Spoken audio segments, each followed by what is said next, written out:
Bang. Cool. Hello. Yeah, no, just How comfy that is, bro. yeah, just move the mic a little closer because they do tend to work with the podcast mics if they're rather close to the user. Alrighty. How does that Okay. sound, brother? Well, I think we've got a good start here, considering the fact that I am staring at a laptop screen with absolutely nothing on it. That's how it works. So we got actually Dr. Dre behind the mixer. Can you believe it? Is this the real Dre? Or I don't know who you're talking about. Who's this doctor guy? the daft Dr. Dre? I have got no medical degree, just letting you know. All right. So, I mean, this is our first episode. Yeah, no, isn't it our fourth one? I think we've done 3 recordings, haven't we? Maybe. Maybe. Yeah, so we got the intro one out the way where it's like, get to know Andre and Luke, and we're like, wait, maybe we're not that interesting. Let's just cut straight into interesting topics before we spend most of the time talking bullshit about how much games we play. I think that's pretty obvious. Yeah, look, I think considering this is the first proper episode that we're doing, let's do a little introduction. So essentially, Luca's been involved in the gaming industry for how many years now? Jeez, bro, too long. I guess gaming would be, we argue, as children. But in terms of the industry, would competing count? Would competing or actually working in the space count? I'd say, look, I mean, we've all been gamers pretty much lifelong, right? So let's say you're actively involved in a form of either business or, attempted business. Amazing. Because let's just be honest, not every venture in this industry makes money. No. So, I mean, we put it at 14 years now. So first year in varsity, competing in the local Call of Duty league still for Telkom. And that year, it was just, I think the same thing we're feeling now is we want to experience what we are kind of exposed to in terms of the international gaming and esports market. We want to see it at home. Yes. And that year was just like, okay, I'm not going to be able to compete for a living. So let me try and create the opportunity for others to do so and, create a business that could essentially create a life for myself. So 14 years, I would say. I'm, the younger age of 33 now. So a good 19 years old young buck coming out of matric and going straight into running his own little esports entertainment business called Arena, live streaming, first Twitch partner in Africa. All the taps, the little self taps on the back. So yeah, it's been a while, but it's been a good what? 14 years now. Yeah. Okay, so 5 more years to go, and you've spent half your life doing this. Pretty much, bro. Oh, wait, my math is terrible at the moment. We're on the cusp. Don't quote me. Don't on make that. me feel too old, yeah, bro. But we Bro, are getting there. I'm your elder here, so shut your mouth. That's so true. And yourself, bro? I mean, something I think more entertainment rather than just gaming. I mean, Yeah, look, gaming's always been a massive passion of mine. I've been pretty much gaming since I can remember. I actually learned how to read and speak English from a Super Mario 64 guide. I grew up in Holland and spoke Afrikaans and Dutch way before I could speak English. And yeah, I refused. I was adamant about the fact that I'm not going to learn English. yeah, Right? forced. And then my dad was like, well, here's a guide to all 120 stars in Super Mario 64. Checkmate. Well played, Dad. So, yeah, no, that got me reading and speaking English in 3 weeks, basically. I don't know. I can't remember exactly how long, but it was very quickly. I mean, by the time I had all the stars, I was fluent in English. And in terms of the world of entertainment, I think that's where you really bring in Yes. that side of kind of your appreciation for games. Yeah, so look, I mean, maybe got on a bit of a tangent there, but... We love tangents, bro. It's a talk show. I was never good enough of a gamer to consider it competitively. And I mean, if you really go back to how things were back then, making a living out of being a gamer wasn't really a thing. So shout out to all the guys that pioneered that space and made massive followings and whatnot. But yeah, I was always interested in the entertainment space and have been involved in advertising and filmmaking for the better part of a decade now. Actually, just more than a decade. And yeah, we're running a successful advertising business, The Cavalry. And I've got a bit of time now to, go back to my passions, which is, gaming and doing this with you. So Here we are. here bro. we are. Glad to be here. Yeah, I mean, with that, then I guess a little mini intro there out the way. Yes. Episode 1 officially. Welcome, chat, if we want to call you that. Sweat Talks with myself, Luca, aka Robo Hobo, and Daft Dre, Andre Rue on the other side of the desk there. Coming into episode 1, I think the screen kind of gives away where our first topic is going to be going to. A game that myself, yourself, and 2 or 3 other mates have been kind of lost in for the last 2 to 3 weeks since launch day. And obviously with progression and sweaty gameplay, our little WhatsApp group, kind of is the birth for this podcast as well, the name for it. So looking at World of Warcraft, the war within, obviously positive, negatives, we're all kind of on a positive train at the moment with the game. But obviously chatting about that all in all, we have seen a couple negative, a little bit negative points on the game as well from some of the old nostalgia merchants, as we like to call ourselves. And I think you and I had a few opinions on the points that have been brought up by, bring up his name, Quinn, a streamer and gamer that I think we all enjoy watching because he comes from kind of like our era. I've never watched him. He's hilarious, right? No, he's like a proper rager. Played, I think, a series that I enjoyed was when he was playing Lords of the Fallen for a little bit, kind of like a pre-launch, and he just gives you a good idea of kind of how can I say that the emotion you feel because he's very expressive. So a fun streamer to watch in that case. But when it comes to WoW, self-proclaimed WoW addict like we all are, and I feel that we've all been in the past similar or had a similar opinion to him. But the war within, I think, has come in as that kind of real refresher, and it's turned our opinion around modern WoW a little bit. I mean, what do you think? Yeah, look, I think just to go back to where we started with introductions and into this is that we essentially want to talk about any gaming topic that interests us, which has occupied our time. I think one of the key things that I want to bring up is just how with all these games, I mean, we were looking at the list of titles that are still coming out this year, and I mean, it's a laundry list of like 10 families almost combined. It is a massive list of games, and just how saturated and competitive this space has become, and yet we find ourselves playing old games over and over and over and over again. And how much of that is nostalgia and how much of that is actually the old games just being quote unquote better. And which leads us to WoW, which is, the thing that has been occupying my time at least extensively the last while. Maybe what's it, 3 level 80s? Eye-level caps? Hey, we don't talk out of the house, eh?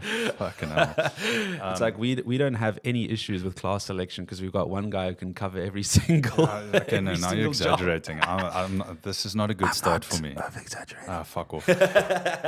In any event, he's the guy in our group who keeps on making it so hard for himself to pick a class. He just plays all of them. We love him for that. He's our trial and error. He's paying the school fees for us. The thing is, though, if I say anything not trying to defend myself, I'm just going to look more guilty. So just, from my end. There's 3 other people that disagree with you, Andre. Okay, maybe I need to go check into a WoW rehab we facility agree or with something. you, and we appreciate you. No, look, I think with any expansion launch, there's a period of time where you spend a lot of time playing the game.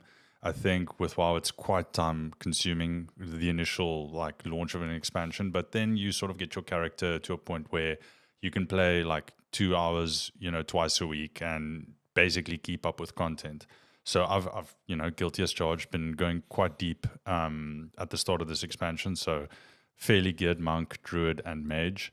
And for me, the biggest thing when it comes to these games is actually, and something that I'm very passionate about, is gaming with friends. Obviously, single player games over the last while have made a massive comeback with games like God of War, Last of Us, Elden Ring, and now latest Black Myth Wukong, which to me is a special area of games, which we'll touch on a bit later.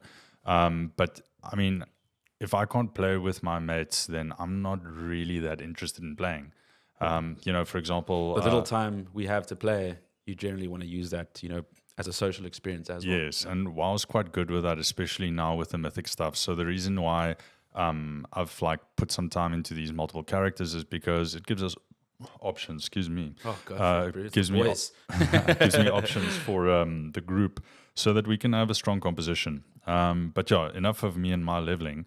Let's get into sort of the key points we want to discuss about WoW and sort of the debate around it, and then go back to other games and how the industry is looking at the moment. Yes, I think to kick that off, I mean, one of the big positives I think about the game as to why we're enjoying it so much was that leveling experience. The leveling, tie that in with the campaign, such an easy time to level alts. Yes. Really find the class that you like, so you can go into the expansion convinced with what you've picked in a sense. So we had that those remembrance, those portals were up for felt like a month. It was at least 3 weeks. Yeah, 3 weeks. We had Mop Remix, which we never touched up until the last 2 weeks. We realized the leveling benefits plus all those wicked transmogs and mounts we could get, which you felt always that they were out of your hands. It's almost impossible to get a hold of. And that just added very time consuming. Yes, and it just added that little motivation that you're going into this expansion with some pretty sick looking gear. We like to have the argument of like you perform as well as you look in a way. So it's a fashion show. Well, it's become a fashion show. Exactly. Let's just be real. Let's be real. And I think especially for a returning player like myself, in maybe a light sense yourself as well, coming back fully into this one, we actually can come in with a character that we can appreciate. We're confident with the way we're coming into the expansion. Pick the class we want. We look the way we want. I even think of like my wife coming into WoW now officially like hard for the first time and being able to have a few cool mounts to come into the game and feel like she's a bit more one of the boys, not just, riding a standard kind of faction mount. So things like that, the leveling, the options that they gave us, the campaign now was pretty damn juicy. Like really adding in that little bit of, if you want to call it, bringing back the old names that we were so attached to, some of the old enemies and those kind of storylines, which we were nostalgically attached to, but can also be applied to a modern audience. So I think that introduction into the game from the leveling and the campaign, brilliantly done. Let's just get it straight out of the way. I think this is the best WoW's been, period.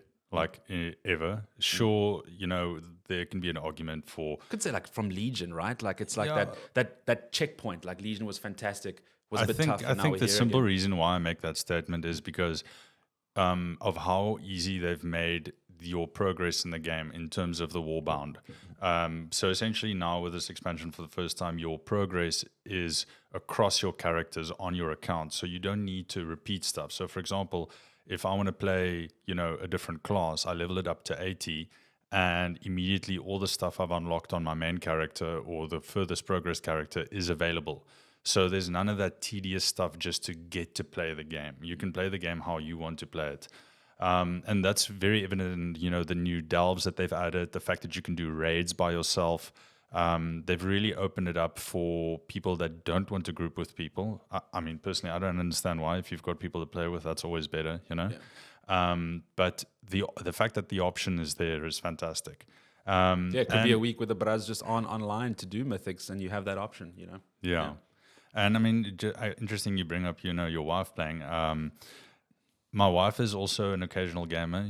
She actually really liked the Bayonetta games, and she'll play like a good story game from now and then. But I mean, she'll play maybe 1 or 2 games a year. And before we just did this recording now, she actually said, she loved WoW, and it's interesting how just the character fantasy in the world and the gameplay, WoW can be seen as quite a complicated game with all those abilities, all the key binds and everything. And yet, they still enjoyed it. So I don't think she'll play anytime soon just with, the kids and everything. Having a real avatar that you're trying to level up. Yeah, this is a Tamagotchi that's growing way too fast.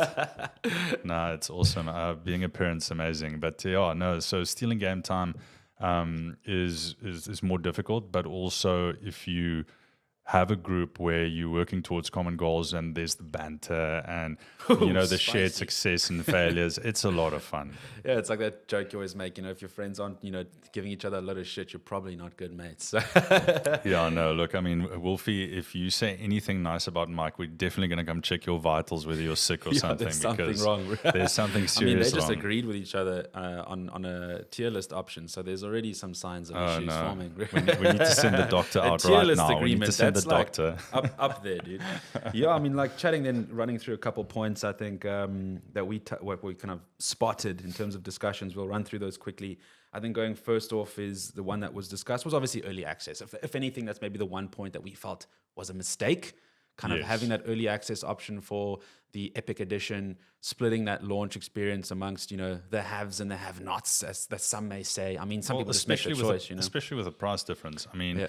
flipping will 1,000 rand extra to play the game like 4 days early. That's ridiculous. Right? We were laughing about that. It's like, World of Warcraft Blizzard, do you value the add-ons, the earlier playtime, a couple cosmetics more than the actual game, the meat of the product? The extras are more valuable than the actual meat, which it just seemed a little weird, and it feels like that is purely just that kind of hype grab. You want to be the first one on, and then it gives a little bit. You hate to kind of bring advantages into the discussion, but it does, like a gold advantage. People get that early farm in when it comes to herbs and ore. Those regular kind of professions which are going to net you a lot of cash when everyone who comes live, on official launch day now wants to grab all the quick items and catch up. You're coining it in on the auction house. So there are those types of advantages, gear advantages in some way. But I think because they've split the season out, that isn't really much of an issue. I think it's more just that kind of the eliminator of hype. And the excitement. The hype was killed. You brought up the point of the comparison to Dragonflight and the viewership on Twitch. Yes. So, I mean, I think it's like they had 4 times more viewership, if not 6 to 8 times more viewership on the launch of Dragonflight than with this expansion. And I mean, it's good and it's bad in my opinion, because the frustration of logging in and the servers being laggy and not being able to have a mob to kill because everyone's trying to tag it and whatnot. I mean, it's good and it's bad because it's part of a new expansion, and with this expansion, it just wasn't there. So you lost that feeling of, you complain about like that having to like share tags, right? Like hunting mobs, but that brought so much life to that initial experience because there's just people everywhere. Exactly. Yeah.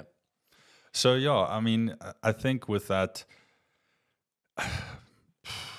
Let me say that I enjoyed playing the game at my own pace at the start of this expansion, but I agree with you, it didn't feel like a proper expansion launch. Yeah, just because of that split, right? And I mean, moving from that point onto the period of launch to the start of season 1, the kind of origination of that topic was the video we watched of Quinn. And it was his complaint of it takes too long for season 1 to kick off. I think you and I disagreed there in the sense where, yes, if you're someone who's maining a character and you're just sweating so hard, you're mythic ready on day 3 of the expansion, is that the world's problem or is that your problem? Now you have the option of creating alts, map exploration, clearing the map, side quests, all the cool little renown discoveries and options you have there, all the cool little side quests that have opened up now with the general and the weaver and the vizier now. So you have all these cool alternate, in the Lost Zone. Yes, so you have all these options to really like jump into instead of just wanting to like now stop the game and wait for Mythic to launch. So it gives people like us, someone who has a son, a day job, the option to level up a character, get Mythic ready. Maybe you just have your main and you want a main that you're ready for Mythic. Someone like Quinn or someone like myself, yourself, we could level multiple alts if we wanted to. So I don't think it's too long, in my opinion. What do you feel about that? No, look,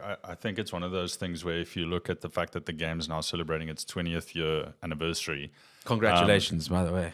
It is. A lot of the gamers are older. A lot of the gamers have started families. They've got kids. And it makes playtime for a lot of people much more difficult to get or to make time for.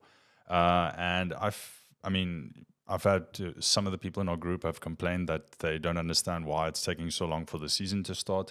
From my point of view, I'm grateful for this time so I can just smell the roses, so to speak. I don't have to feel like, if I don't get in 4 hours of gameplay tonight, then I'm going to fall behind with, where the progression is at or what the guys are doing.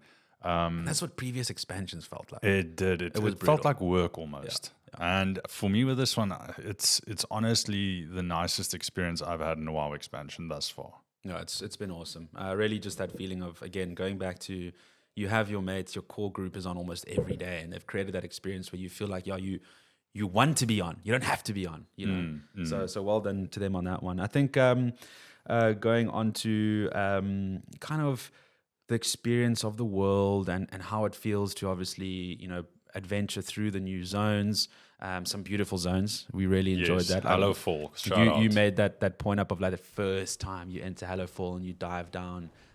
Just that really beautiful kind of visual experience. Almost throwing it back a little bit to like a Souls Elden Ring-esque experience when you like come into the expansion and you're seeing the Shadowlands in front of you there and the Erd Tree, that like initial wow, you're now into a new expansion. That really gave you a strong feeling of that. Very, very cool zones. If we had to like list them, I think you and I are pretty big fans of Hello Fall. It's pretty awesome, but I think honestly the feedback of all the zones has been positive. So good work to them. I think the point there was touching on, again, another one from the video we watched was on how the world doesn't feel very alive.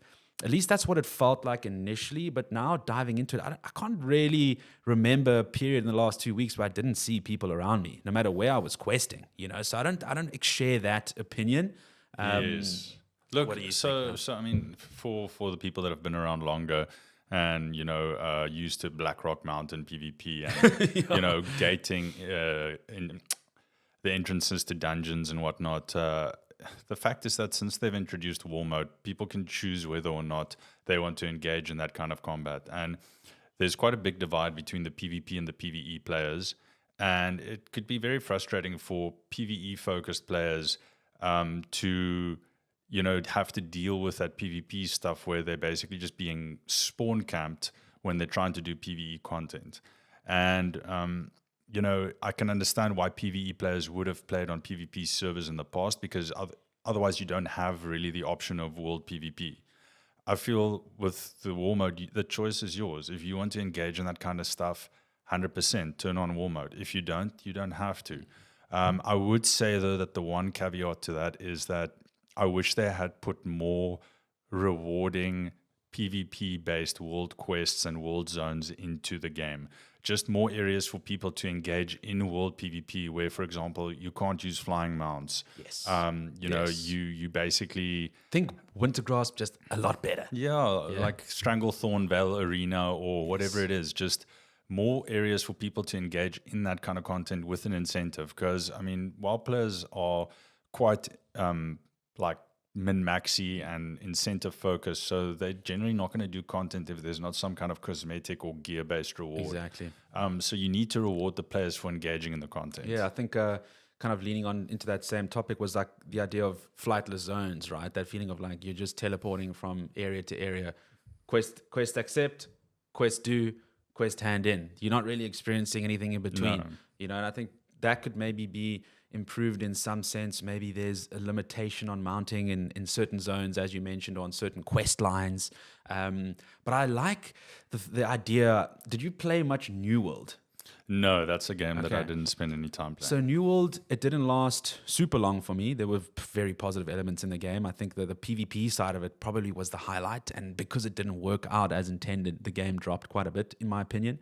But there were elements that could work really well. And to your point, there were PvP specific quests. So good reward, but once you accept that quest and you're in the area where the quest is being complete, it is just full on open warfare and very fun. So could be a very simple element just to bring back into WoW, where, Wintergrasp and those areas felt quite separate from the rest of the game. I felt like you almost would never really go into Wintergrasp unless you queued for it. But if you really made it part of the world and the campaigning experience, optional, but part of it for greater rewards, I think that could be a pretty cool addition. I think moving on from kind of world experience, talking lastly on kind of PvP, the feeling of gearing. So chatting about PvP and the feeling of gearing, how it works now, and kind of how I think the feeling of negativity coming from the older players is that you don't have that window of just feeling ultra like god tier one-shotting a gnome doing a 20k crit like back in the day, with a mortal strike, and you're just feeling like an absolute beast. You don't have that anymore per se, because everyone can get geared up pretty quickly. The point was you could spend, like you did, a couple hours and you were just fully 626 geared up in PvP gear. So you don't feel that massive power spike for a little bit. And I think you made the point very well. It's become kind of like just an HP soaking DPS race really in PvP at the moment. Yeah, look, I think the biggest problem at the moment, in my opinion, with PvP is just that healers are overtuned. I mean, you go into a BG and a healer can have 4 or 5 people on them. And I mean, we're all max geared and that healer is just not dying. I mean, I think it's basically impossible for any DPS to kill a healer one-on-one. It's ridiculous. And yeah, it's basically become PvE, PvP. You know, every character has cleave. Every character, has sort of more or less the same toolkit, which doesn't make classes feel that special or differentiated. But that being said, you know, like, I mean, the bit of PvP I've done, I've really enjoyed. You know, I was playing Frost Mage, I was playing Feral Druid. Horde needs help. Yeah, no. Funny enough, I play a bit of Horde and Alliance, so I'm a traitor depending on what your perspective is. Whatever the time of day is, whichever faction's winning, bro. Yeah, I mean, talking about that, you cannot play as a Horde PvP during the day because there's too many kids playing Alliance. It's ridiculous. Kids bunking school playing Battlegrounds. Yes, dude, it's just like a pub stomp every single time. And kind of finishing off our WoW discussion a little bit, we obviously have the big hype moment coming up now, the 20th year anniversary. Obviously, the big changes coming in. I'm super stoked. Paladin is feeling very strong at the moment. So thank you, whoever's brought the Pally up the favored list. But I think looking mainly, we're all excited about the tier 2 sets coming back. So quick one, what's your number one choice there, Dre? I have to say, just out of pure play style, the rotation, even though it may not necessarily be the best or the strongest, Monk has been a favorite. But how good is that tier set? And that tier set looks unbelievable. So I'm super hyped for that. Yeah, I think it's obvious. It's on the bloody cover, but I'm so keen for that Judgment set, man. Old Wolfie from our WhatsApp group, I'm sure he'll be in the comments on this video. He shared that clip of the tier remake that the homie did, I think, in Unreal. Some guy went and redesigned it, and it's like Blizzard saw that video and were like, let's redo the tier 2 sets for everyone. Literally. We'll link that video in the comments. And what's interesting is that, for example, Monk and Demon Hunter and a bunch of those classes didn't exist back when tier 2 was. So it's actually brand new sets that they've made for it. And yeah, I mean, they're really going all out to give the players what they want with this 20th anniversary. Very, very impressed. All right, so we're going to end off the segment with the classic argument, very anger-inducing argument, is a expansion tier list, Andre. So we're looking here at a very nostalgia merchant tier list. So we're going to reset this. I think that it's too early in this podcast to start making enemies. Well, that's the thing. You know, we're here. We're all, how can I say, supporters of being honest. You know, freedom of speech. We're allowed to choose our favorite games. And obviously, this is one that it can cause a lot of anger. We already had some feedback on my initial tier list in our group. Everyone's saying I'm very old man, but hey, we're young and strong. So bringing up a few in here that haven't been added to tier list maker, we'll support them. Okay, Dre, we're gonna. Is that all the expansions? Can you believe it? We've got Classic, Burning Crusade, Wrath of the Lich King, Cataclysm, Warlords of Draenor. Isn't Mists of Pandaria after Mists? Then Draenor. Geez, actually a lot, dude. They've done a lot of work here over the last 20 years. Eh? Burning Crusade, Wrath of the Lich King, Cataclysm, Mists of Pandaria, Warlords of Draenor, Legion, Battle for Azeroth. There we go. Shadowlands, Dragonflight, and War Within. So do we have all of those on the tier maker list? We do. 2, 3, 4, 10 expansions. Perfect. Okay. Awesome. All right, so what's the format? How are we doing this? A little bit of a rule set here. So we're gonna go one for one. I'll start off with you start off with Classic, Burning Crusade, Wrath of the Lich King, and we'll go from there. And then once we get to the end of the list, you have the chance to reposition one. I have the chance to reposition one, but we can't touch the one that we choose to reposition. So if you choose to reposition Classic, I can't put it back to where it originally was. Okay. Well, I'm going to start off with a very unpopular opinion, and I'm going to put Classic as at best B tier. B tier. And my reasoning for that is just I played it when it came out. The things that maybe counted against my experience with it was just playing with fairly high ping. And I just found the grind to level to 60 to be unbelievably tedious. I mean, I think it took me 14 days playing time to hit level 60. And at that point, I was just over the game. I mean, killing the same mobs over and over and over and over and over again just to get like a little bit of EX. I mean, to think, terrible. We were like, what, in our mid-teens when that launched? 2004. Yeah, I was Right. 16, 15, 16. I was 13 years old. To think our attention spans were good enough back then to level a character to 60. So, Oh, hell no. yeah, I think World of Warcraft Classic, if we had to think of kind of the value that it brought, that's what it would put it higher on the list, is just that it was the first of its kind. Yeah, It no, was for sure. the father of kind of the new world of multiplayer gaming and kind of massive multiplayer gaming. So look, I mean, also caveat from my placement is that I never really got into the in-game content there. So again, take it for what it is. If you disagree, that's fine. If you agree, also that's what we fine. want. Rage at us in the comments if you hate our opinion, guys. We value yours. Yeah, but only hated Luca's opinions, not mine, okay? As much as you hate them, we value them. So please send them in, guys. So Classic, again, also in the reference of the modern day gaming. So we're not gonna. We're trying our best to not be nostalgia merchants today, guys. Okay. So Well, I mean, that's exactly how I'm looking at this if you compare it to this expansion. amazing. So looking at Burning Crusade. So this is the expansion that I definitely spent the most time in.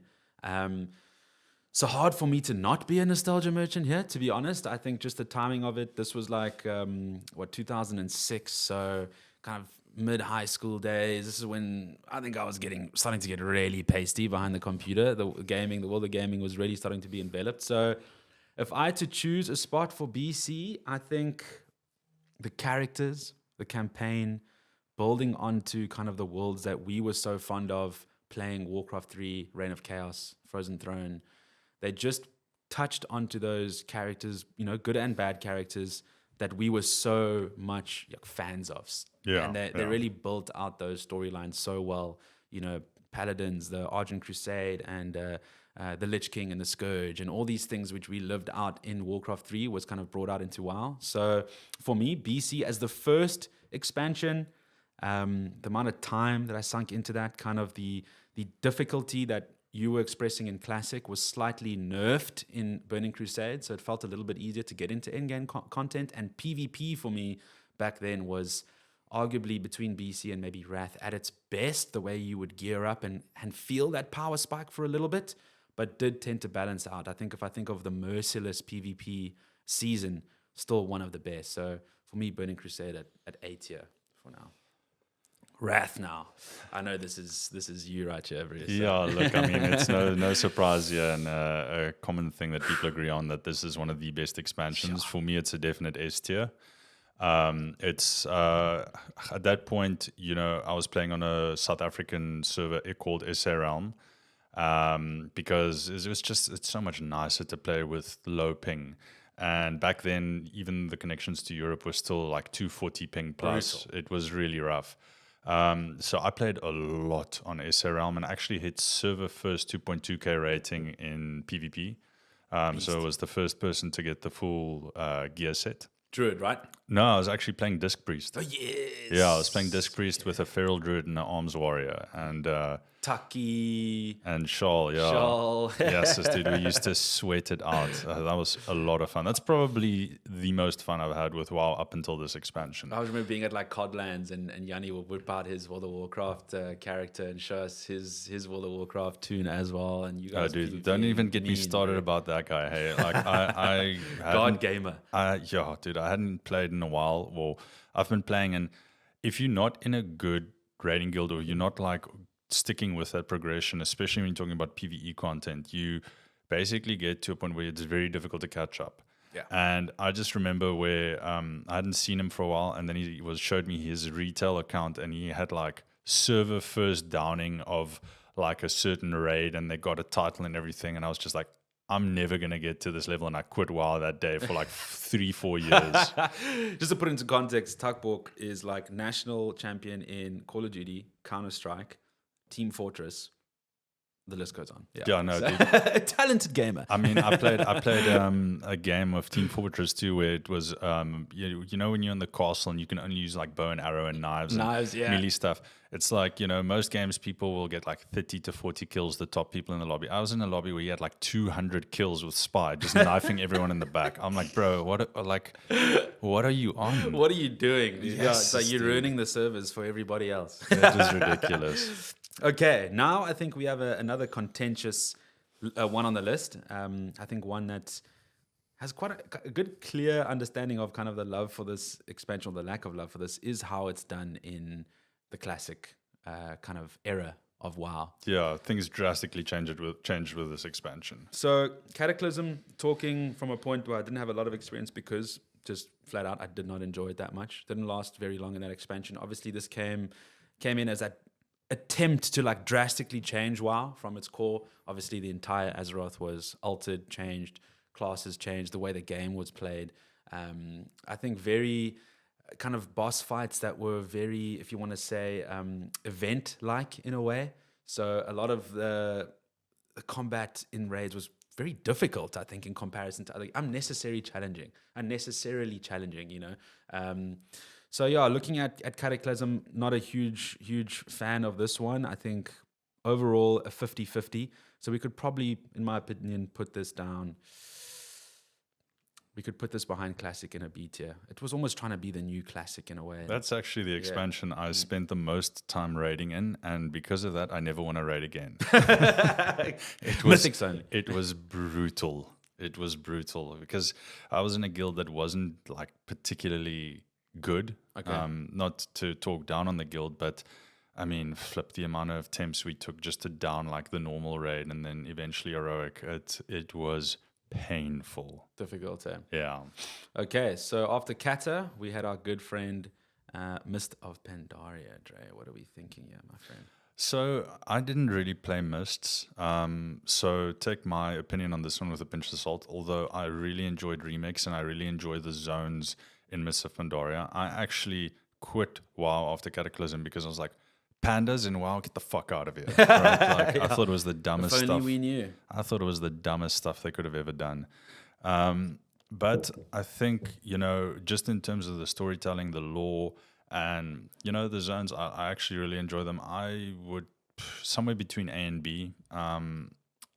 Let's go at the top of B. All right.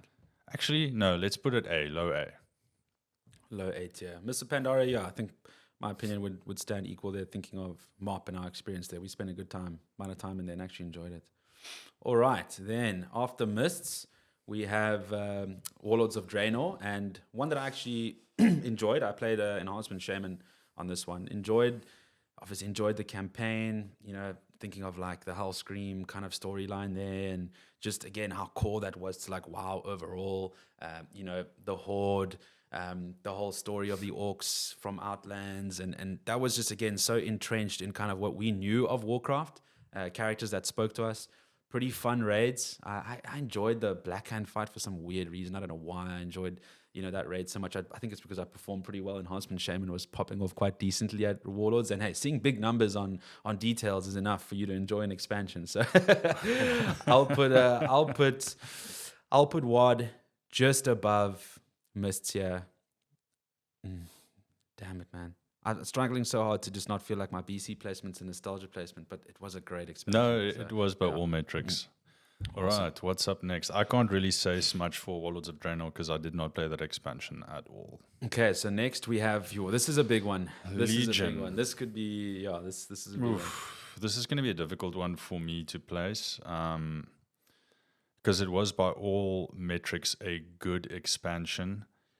It's just I don't have fond memories of it. I just didn't really enjoy it that much. Obviously bringing in a lot of new systems into the game, legendary weapons, or you know, those kind of artifact weapons. You had your mage tower was brought in as well, so kind of that new experience into WoW. Tomb of Sargeras and kind of that storyline. Massive. What expansions do we have left? We have Legion, Battle for Azeroth, Shadowlands, Dragonflight and War. Dragonflight, okay. I really actually don't know. So the two biggest sweat lords in our group say that this is the best expansion. Yeah, I mean, But I think that's also when they started WoW, right? So yeah, I think so. A bunch of flipping millennials. Eh? We boomers over here. Yeah, let's put it low A. I think, you know, there was some good stuff in it. For me personally, I don't have that fond of memories, but I will, admit that it had some good stuff to it. Above or below? I'd put it at the bottom of A. Bottom of A. Massive. Okay. Now we have our next one was Battle for Azeroth. So one that we actually spent a good amount of time in. I did play quite a bit of Battle of Azeroth, Battle for Azeroth. I think that the Jaina fight was my kind of last foray. That's when I kind of stepped out.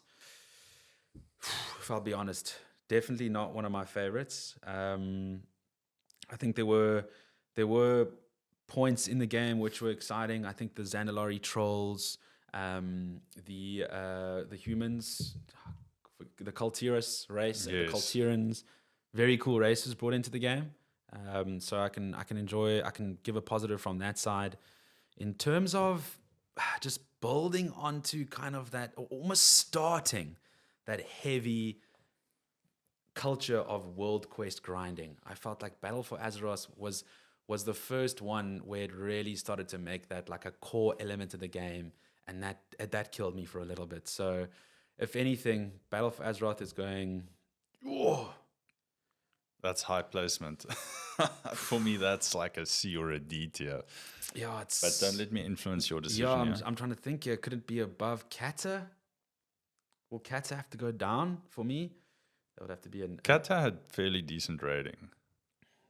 Let's put it below Kata.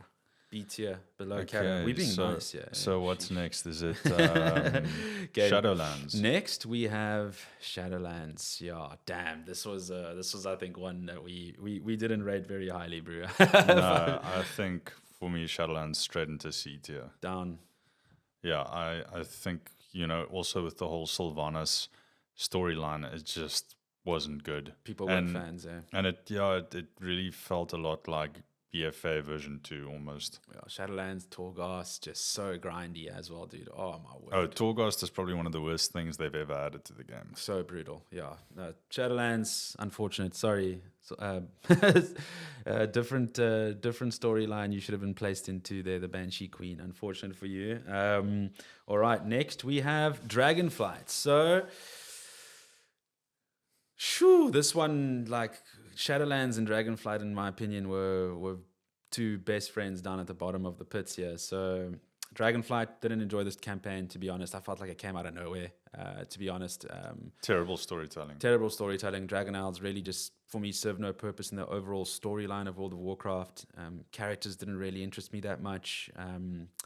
The raids were good in terms of actual raid mechanics, but just didn't speak to me. You don't have like these exciting enemies that you're fighting against. It just felt like a filler expansion. To be quite honest. 100%. So I'll put that down at the bottom here. I enjoyed it more than Shadowlands. So yeah, I'd agree with that. I think Torghast was just such an absolute killer of fun and excitement that it's going to be difficult to be worse than that. We actually enjoyed the PvP in Dragonflight, funny enough, right? Yes. All right, and the new dog on the block, and I think honestly one that's. Yeah, personally, I think we're going to give it a good one, but all over to you. Yeah, I mean, for me, this is top of the list. Top of the list, eh? Just, I think, honestly, the two things that have made it, for me, the most enjoyable is the Warbound aspect of it, that things are now account-bound, your progress. The fact that you can skip anything that can be tedious, is tedious if you need to level alts. I think the option to play multiple characters at a moderate level with not too much time investment is one of the best things they could have done, because it was such a big choice always, like what class are you going to play, what spec are you going to play, and you sort of locked into that unless you spent hours and hours and hours getting another character up to a viable point for the content that you want to do. And then just the storytelling, the world design, especially Hallowfall.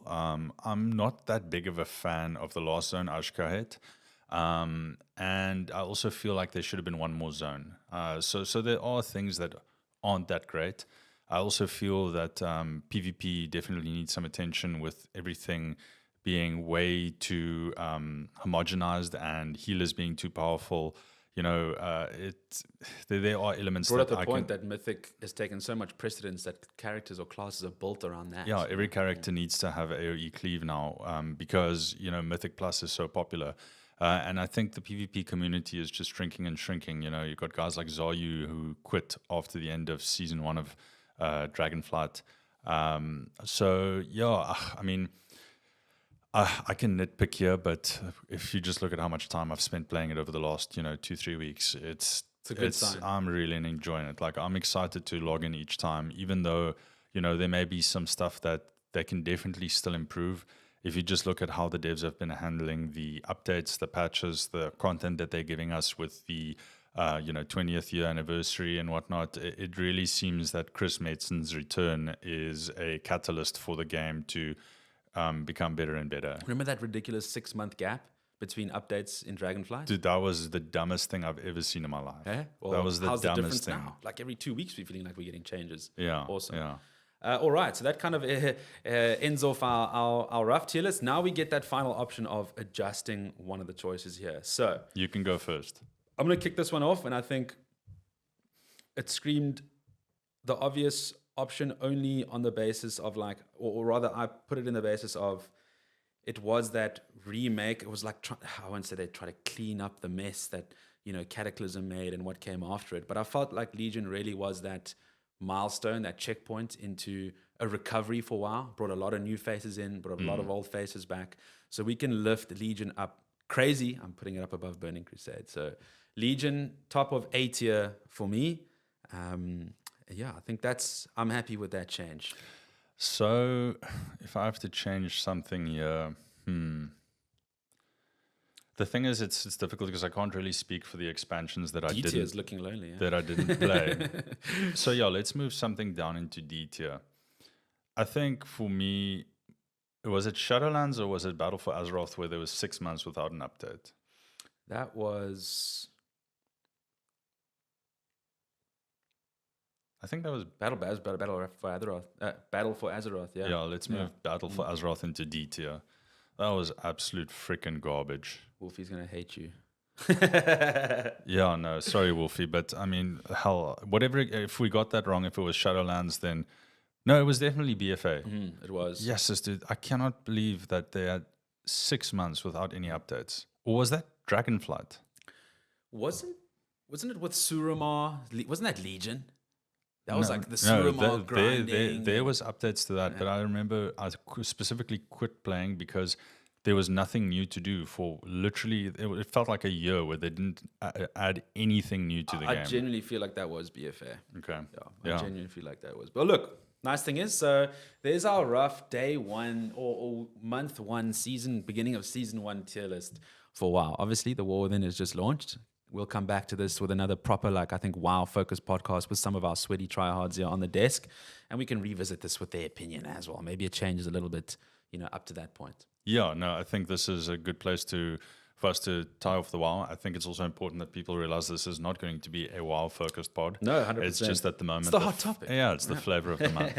All right, and with that, we're going to be cutting from WoW talk, and we're going to be jumping into a new topic, which I think is pretty relevant considering just the hype around these games and challenge in single-player games. So obviously, coming off the heat of Shadow of the Erdtree, which we finally got our Dre here into a Souls game, and he went the whole way, Chad. He went the whole way. Oh my goodness. Radon down. Congratulations. Bro. Yeah, no, look, I think we've got about 10 minutes left on this pod before we're running out of space on the memory cards. We'll make sure that for the next one that we've got more time on the recording so that we can go. And it also leads up nicely into episode 2. So I think I can't believe I actually bought Elden Ring when it came out, and I didn't approach the game the right way. I essentially went and, was frustrated with how weak I felt in the beginning and sort of power level to a point where the game felt trivial, and I played a caster and sort of quit playing after 7-8 hours, just didn't enjoy it. And then when I saw Luca really enjoying, the Souls games and whatnot, I gave it another go, and holy crap. Honestly, one of my favorite games of all time. I think beating Melania was one of the highlights. To put into perspective, I do like a good challenge. I played God of War when it came out on PlayStation, the good storytelling one with Kratos and Atreus. on Give Me God of War, beat Sigrun, which that is a grindy ass fight. So I do really like a good challenge, and I honestly wish that I had taken my time more slowly to play Elden Ring and gone in blind completely, because that's what I did with God of War. That's what I did with what's that Zelda game, the open world one, the Switch one, the first Switch one. Breath of the Wild. Yes, Breath of the Wild. I mean, and some of my favorite single player gaming memories are from those games. And then, I took my time, fully completed, not 100%ed, but did all the major challenges in the base game, and then went into Shadow of the Erd Tree. And just unbelievable. I mean, I was listening to the Lex Friedman podcast where had Elon Musk on, and it seems like they also really enjoy that game. So obviously, stimulates the mind. For sure. I think the appropriate statement is here: fools of a feather flock together. Right? Not great minds think alike. We like getting our heads bashed into the screen for 5 hours. Can't put myself anywhere in the tier of those giants, but interesting to see them also enjoy the game. Yeah, I think the argument around these games is kind of, are they too difficult? Does it keep a certain demographic out of the game? And I think that's where Elden Ring mastered that in a way. And you spoke testament to that. You can make yourself extremely strong and just walk through the game and get a full taste of what the story is about and what the world looks like, and get a feel for the characters, and not feel like you have to murder yourself, literally commit harikiri because you're 800 attempts into a boss fight and somehow you haven't lost your mind yet.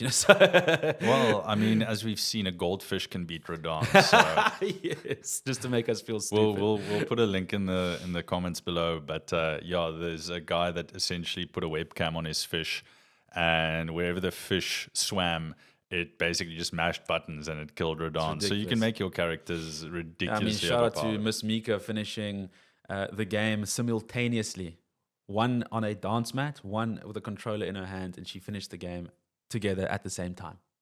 Two bosses at once. See, I don't understand that. How do you even do that? Dude, how does your brain split itself into two? Dude, no, genius. That's on another level. Genius level, dude. Yeah, so I think it really opens up kind of gaming to that experience of wow, people can really push it to the absolute next level. Just show what true grit and love for a game, where it can take you. Someone like Only Waifu on YouTube, who just showed you the most ridiculous PvP setups and builds. So it really can go so in depth, but also be kind of easy for a casual player. So, well, I mean, throwing it back at you, you've now completed all the Souls games, and just what your perspective is on these games and these challenges. I want you to bring it then back to Black Myth Wukong, and how it sort of reinvigorated the old school gamer thing, where we talk about these games being difficult.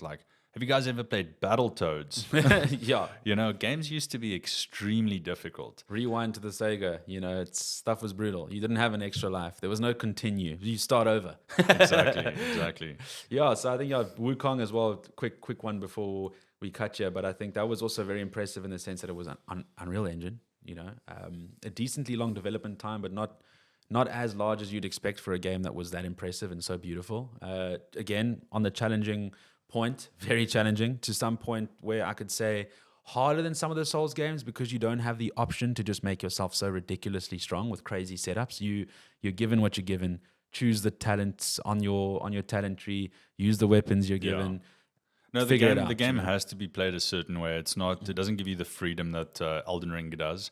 You essentially have a more God of War style talent tree, and you can only build your character in a few select ways. I haven't completed the game yet, but I did enjoy the first 2 chapters that I've completed.